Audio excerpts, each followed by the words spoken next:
Rispondo ad un commento dove mi si chiede che tipologia di pennelli è bene usare per l'acquerello con questo video. Innanzitutto ci sono pennelli specifici per varie tecniche. Sicuramente pennelli per acquerello sono molto diversi dai pennelli per la pittura ad olio. Innanzitutto un pennello si compone di 3 parti: una punta che può essere con pelo sintetico o naturale, una ghiera che può essere in metallo o plastica, un manico che può essere sia anche questo in metallo, in plastica oppure legno.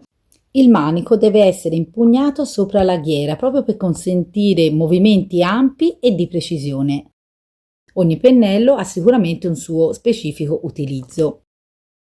Ci sono proprio delle differenze strutturali in base al tipo di setola, all'elasticità, al fusto, a come è appunto il manico, alla forma anche stessa. In base alle setole possono essere morbide, flessibili, naturali o sintetiche, sono quelle più adatte per l'acquerello, mentre per quanto riguarda i pennelli a olio sono più rigide e resistenti.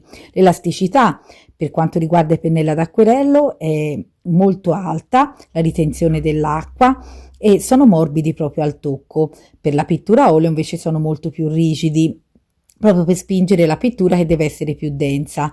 Tipologie di pennelli appunto ce ne sono veramente di vario tipo, perché ci sono di forma bombata che sono quelli più specifici per le acquerelle, spesso in pelo di scoiattolo o di capra, con serbatoio ampio proprio anche per l'acqua, mentre la forma bombata per esempio nell'olio è molto rara, si predilige più una forma piatta o anche a punta tonda semplice. Per quanto riguarda il fusto, per la pittura a olio si consiglia un manico più lungo per un uso per esempio da cavalletto, mentre per quanto riguarda la pittura ad acquerello è meglio un manico più corto per controllare più da vicino il disegno.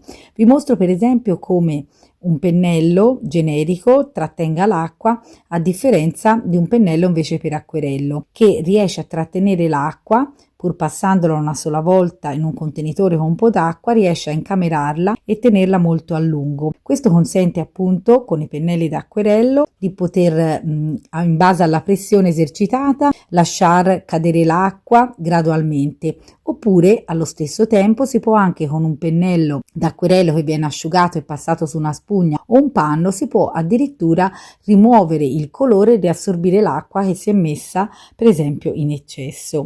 Vedete benissimo quanto un pennello da acquerello riesce a trattenere l'acqua e a distribuirla lentamente. I pennelli con serbatoio hanno il vantaggio della portabilità, ideali per sketching all'aperto, ma consentono un controllo minore sul flusso d'acqua e quindi non sono ideali per tecniche molto dettagliate o professionali.